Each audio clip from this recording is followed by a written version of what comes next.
آیا جن اولین مخلوق خداست؟ و ما خلقت الجن والانس الا لیعبدون. جن و انسان را نیافریدیم جز اینکه مرا به یکتایی پرستش کنند.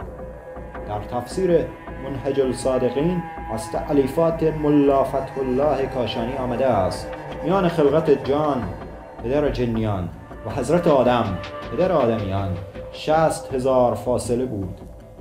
در حدیثی دیگر علامه مجلسی در سماع العالم بحر الانوار از حضرت امیر المؤمنین علیه السلام روایت کرده است 7,000 سال قبل از خلقت آدم علیه السلام بر روی زمین 2 طایفه مسکن داشتند و میزیستند، طایفه جن و طایفه نسناس.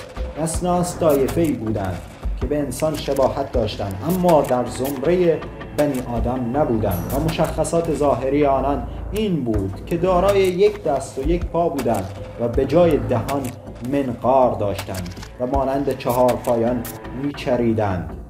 در کتاب نشر طوبا یا دایره المعارف لغات قرآن آمده است بقایای اجساد نسناس ها توسط دانشمندان از زیر خاک ها به دست آمده است که وجود آنها را در روزگاران بسیار کهن به ثبوت میرساند. اغلب اوقات این 2 طایفه با هم در جنگ و نزاع به سر میبردند، اما فساد و سرکشی جنیان بیشتر بود. خداوند عالم جمعی از فرشتگان را به جنگ با آنان گسیل داشت که در نتیجه این جنگ جنیان شکست خورده و جمع کثیری به هلاکت رسیده و جمعی اسیر و بسیاری نیز به جنگل‌ها و صحراها گریختند. کودکان جنیان به اذن خدای تعالی امان داده شدند.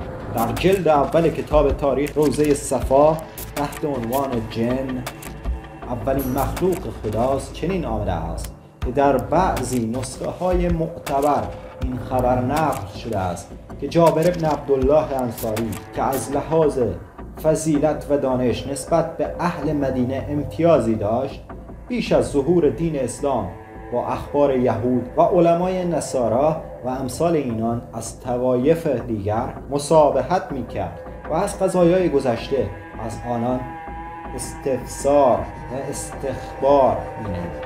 جابر در باب این که اولین مخلوق کدام است از امتهای مختلف گفته های متفاوتی شنید و نمیتوانست هیچ یک از آنها را بپذیرد.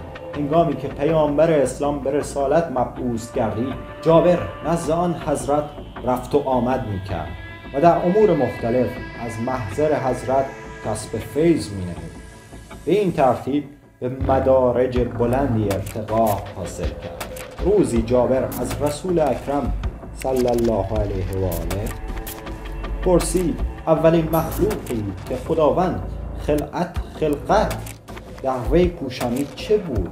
حضرت فرمود نور پیغمبری است ای جابر، پوشیده نماند که در این موضوع اختلاف بسیاری وجود دارد و احادیث مختلفی وارد شده است. پیامبر اسلام فرمود اولین چیزی که خدا خلق کرد نور من است. در جای دیگر اولین چیزی که خدا خلق کرد قلم است و اولین چیزی که خدا خلق کرد عقل است. صاحب کتاب زاد المعانی در حدیث دیگر نیز به این احادیث افزوده و گفته است رسول الله صلی الله علیه و آله وسلم فرمود اولین خلق خدا لوح است و نیز فرمود اولین مخلوق خدا روح است. در نتیجه به درستی معلوم نیست که اولین مخلوق خدا چه بوده است، اما آنچه مسلم است جنیان پیش از خلقت آدمیان از ساکنان زمین بوده.